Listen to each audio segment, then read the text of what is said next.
So buckle up. We're in for a fucking ride. I am almost 100% certain you have seen this paper out in the social media sphere or on the internet somewhere. Your brain on chatgpt, accumulation of cognitive debt when using an AI assistant for essay writing tasks. We're going to read a little bit of the beginning, and then we're going to read part of the discussion. I have read this paper in full, and I will tell you that there is something hidden in this paper that nobody else has mentioned. As far as I know, maybe someone else has. Who am I to know the entirety of the internet and how many different people have covered this paper in a variety of different ways? But at least so far as I have seen, because I've looked at several, I don't know, probably more than 10 or 12 people online who have done like a deep dive and then they come up with conclusions and stuff. I haven't seen anybody cover the thing that's hidden in here, but there are some things I'm going to cover that are very apparent and everybody's covered because it's the big haha, about these things. All right. Give me 1 second. Okay. So what they did, I'll give you the short of it. All right. What they did, they literally took an EEG scan of people's brains. And they had 3 groups. They took these 3 groups, and the goal of the 3 groups was the same. Here is a topic of whatever it is. I want you to write me an essay on this topic. One group was called the brain-only group. Obviously, it's pretty clear what that means. The second group was the search and brain group, which means that they were allowed to go on Google and search up information in order to form their essay. The third group was the LLM only, as they participated in the task of writing essays. They looked at the brain activity via EEG. What was the outcome of this? Let's read a little bit. So, the LLM group, search engine group, brain-only group. Write an essay. We conducted 3 sessions with the same group for each participant. In the 4th session, we asked LLM group participants to use no tools. We refer to them as the LLM to brain, and the brain-only group participants we asked to use LLM. So at the end, they didn't just say, go ahead and write the essay, brain-only, search engine, LLM, but now let's flip them. Let's now take the brain-only group and make them use an LLM, and let's take the LLM-only group and make them only use their brain and see what happens then. You can imagine, I'm not giving away the lead here because I think you guys understand what's going on here, right? We discovered a consistent homogeneity across the named entities, recognition, engrams, ontology of topics within each group. So this would be the number of terms people are using when they're writing their essays, which kind of give you a sense of how much neural plasticity went into writing the essay because of the terms being used within the essay. That's my understanding of it. I could be wrong about that. EEG analysis presented robust evidence that LLM, search engine, and brain-only groups had significantly different neural connectivity patterns reflecting divergent cognitive strategies. Brain connectivity systematically scaled down with the amount of external support. The brain-only group exhibited the strongest, widest-ranging brain networks. Search engine group showed intermediate engagement, and LLM assistance elicited the weakest overall coupling. In session 4, which is when they flipped people around to have to use LLM or not, LLM to brain, so previously LLM, now fully brain participants showed weaker neural connectivity and under engagement of alpha and beta networks, and the brain to LLM participants demonstrated higher memory recall and re-engagement of widespread occipitoparietal and prefrontal nodes, likely supporting the visual processing similar to the one frequently perceived in the search engine group. The reported ownership of LLM group's essays in the interview was low. The search engine group had strong ownership, but lesser than the brain-only group. The LLM group also fell behind in their ability to quote from the essays they wrote just minutes prior. I am going to reread two two things. I want you to take this away. I'm not going to explain the answer to you, but we're going to get to the answer of it, right? I just stick with me here. When the LLM to brain participants went from LLM to brain, their ability to use particular portions of their brain did not come. When the LLM group was asked to quote their own essay from mere minutes prior to the creation of said essay via their LLM prompting, they failed to do so. Let's continue, shall we? And by the way, okay, I spent an inordinate amount of time reading this shit for you guys. Tip me. Exclamation mark tip. Okay, I do this out of my own time. Okay, let's go here. Now I'm going to read this almost in whole because there's something hidden in here. Again, I want to bring out. The results of our study offer several intriguing insights into the differences in cognitive and performance outcomes and essay writing tasks for 54 participants who used LLMs such as ChatGPT, traditional web search, or were tools free over a span of 4 sessions per participant over a period of 4 months. We found that the brain-only group exhibited strong variability in how participants approached essay writing across most topics. In contrast, the LLM group produced statistically homogeneous essays within each topic, showing significantly less deviation compared to the other groups. Let me summarize this for you, shall we? Because those are a bunch of big words that I too had to look up because I'm a high school dropout who's self-taught. Okay, literally a high school dropout reading scientific papers. I had to go look up, understand what the hell they're saying here. Essentially what they're saying is this. When you look at the essays that were written by the brain-only group, you saw a lot of diversity in how these people approached the topic. They had different takes, different ideas, different terminology, different structure, etc. When you look at the people who used LLMs, it was almost the same across the board. Same terminology, same attack vectors to the ideas, same structure, same, whatever you want to call it, like a type of thinking behind it. Okay. The search engine group was likely, at least in part, influenced by the content that was promoted and optimized by a search engine. And now we're getting to some of the stuff that people I don't think have picked up on in this paper. It's not just LLMs that manipulate your brain. This is very, very interesting. Pay attention.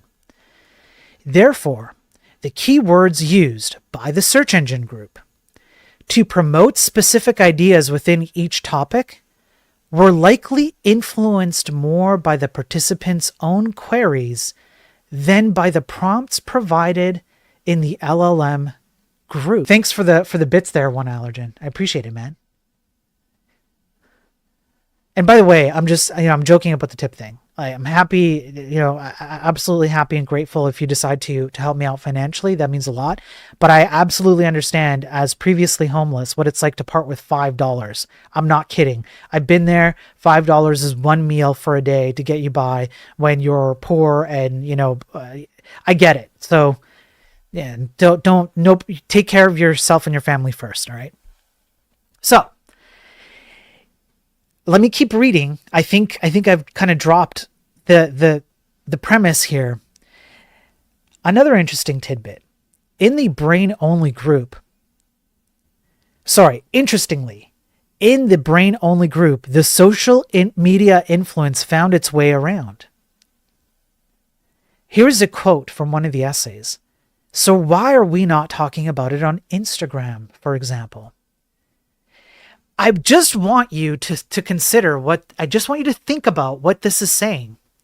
The brain-only group somehow found a way to integrate social media as part of its essay.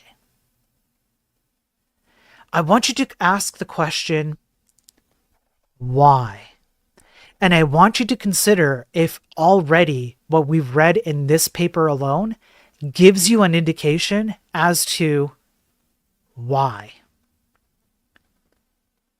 Just take a minute and think about that. Let's keep going. In our NLP analysis, we discovered that the LLM group used the most of the specific named entities, such as persons, names, places, years, definitions, while the search engine group used at least 2 times less, and the brain-only group used the least amount. This is completely, you could have seen this coming.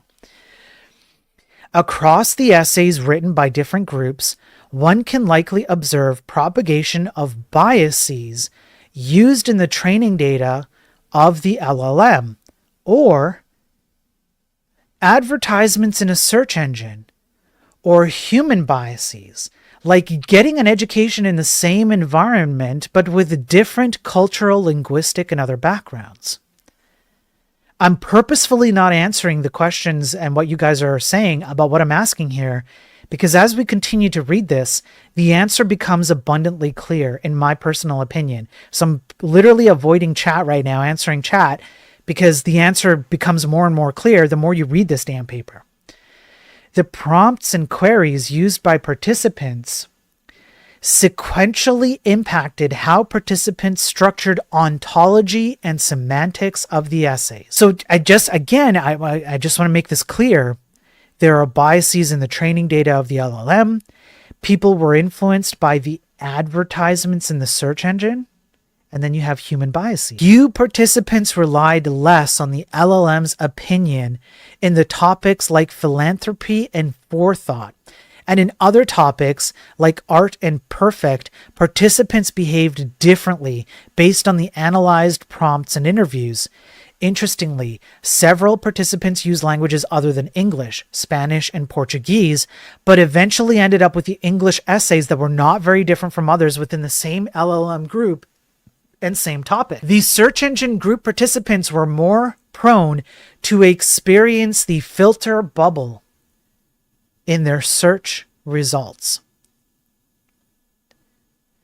Participants in the LLM and search engine groups were more inclined to focus on the output of the tools they were using because of the added pressure of limited time, 20 minutes. Most of them focused on reusing the tool's output, therefore staying focused on copying and pasting content rather than incorporating their own original thoughts and editing those with their own perspectives and their own experiences. We found the LLM group had a bias of higher probability of third-person address forms and focusing on career aspects. This is very, very interesting. Again, this is very hidden stuff that people aren't bringing out. I just want to state this again, okay? The LLM group had a higher bias of third person and focusing on career aspects. If we look at engrams and topics more closely, for example, philanthropy, we can see the search engine group was heavily leaning into using homeless-based engrams. However, the LLM group is focused around the giving aspect. I want to state this again, and I want to leave it as a temporary exercise to the viewer. What is this actually telling you? I'm asking this question. Please put on your brain for a minute, and I'm going to read this again, and I want you to piece this together. This is very deep shit that is being revealed here, and people haven't picked up on this. When the topic of the essay is philanthropy, if you use the search engines, you're going to get homeless-based material. If you use the LLMs, you're going to get giving-based material. Do you get what's happening? Do you see? According to According to Google Keywords Planner data, which is, keywords are the keywords that you use to rank yourself in search engine optimization. So if you put particular types of keywords in your website, then you're going to rank better or maybe worse, right? We can see the bid size around $7 per ad placement for both giving and homeless. However, homeless has almost a 900% increase in monthly searches compared to giving. Same for charities, but the bid price for charities is triple, around $23 per ad placement. And we can see in figure 92, which is down here, okay, that chart, the trending of giving is much higher across the Google search according to Google Trends. It is likely that the search engine group experienced a bias from the tool and was susceptible to the tools. Do you guys understand what this paper is fucking saying? Interestingly, right here, let's keep reading. The brain-only group touched more on the freedom, liberty parts, while the search engine and LLM groups focused more on the justice aspect. Do you guys understand what is being said here? I'm going to read it again. Interestingly, the brain-only group touched more on the freedom, liberty parts, while the search engine and LLM groups focused more on the justice aspect. Again, I'm purposefully not engaging with chat because I'm going to tie this in at the end. There's going to be a rant coming at the end, okay? When then the AI was used to judge the work that was done by these groups, human judges were capable of discerning the difference between these essays, non-surprisingly, much, much better than AI judges. That I don't think is a surprising thing. Now, the EEG goes into some very, very interesting details. And what they did was they looked at the brain activity of all of these things as they were engaging.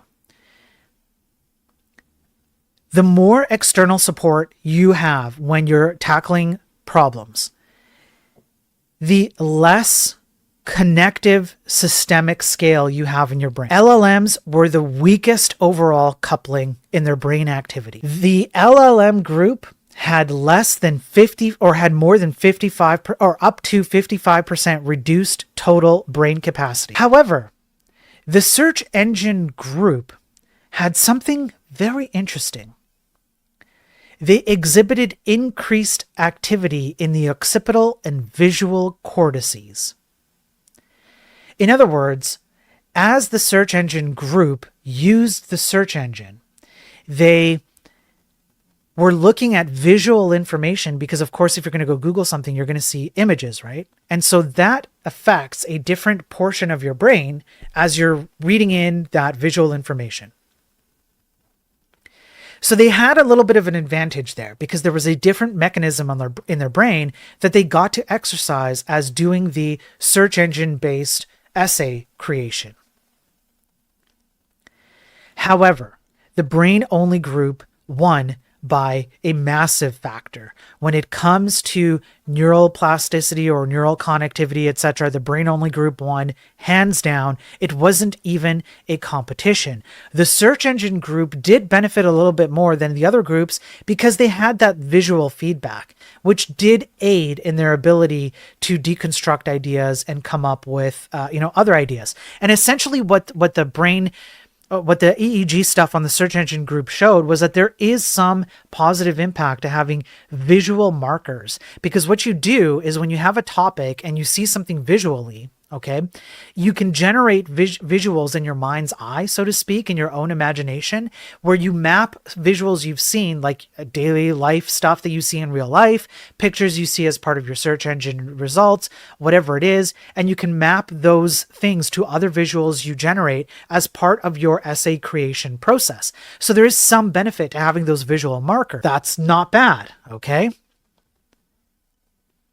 However, when it came time to look at the brain connectivity or brain structure over, I believe by the time they got to session 4, it was, I think, 2 months after.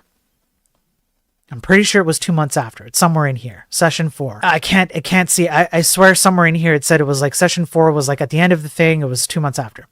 So anyways, right here in this section, when they looked at the brains of all these people during session 4 and I believe post session 4, which was at the span of a few months, the brain connectivity on search engine and LLM only groups did not recover. And they proved it because brain only groups that were then forced to have, oh yeah, here we go, right? And so you can see they actually like look at the brain activity during session 4 and whether they improve, like whether stepping away from AI made some kind of marked improvement, like maybe the brain kind of like fixes itself. The improvement was negligible for search engine and for LLM. However, for brain to LLM, they had the best outcome because they had an initial brain capacity that they practiced and used that they could then use LLM as supplementary to that. And what they discovered here, I believe it's down here, when a person steps in, it's right here. So they say this is preliminary. A larger participant sample is needed to confirm the claims. But essentially, this gray area here says, when you enter into a topic and you rely on something else to teach you about that topic, especially LLMs, you are going to incur what's called cognitive debt, which means that you cannot generate the thinking that is required to let you be non-dependent. If you start with LLMs and a little bit search engine, but not exactly, without having some pre-knowledge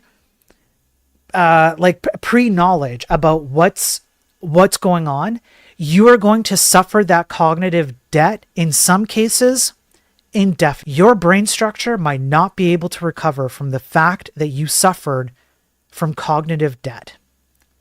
However, and you can see cognitive debt refers to mental effort in the short term, but results in long-term costs, such as diminished critical inquiry, increased vulnerability to manipulation, decreased creativity.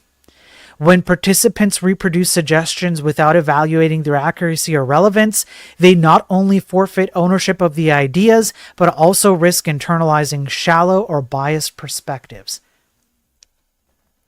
However, what they did discover is that if they ask somebody who is from the brain-only group and they had previous knowledge of the essay topic, and then they use LLMs, or then they use search engines, they have far better outcomes and success rates. Why? Because they have the prerequisite knowledge to question the output. They have a basis upon which to value judge the thing they're seeing. Therefore, their brain is primed, it's prepped to understand what's being fed to them by these tools.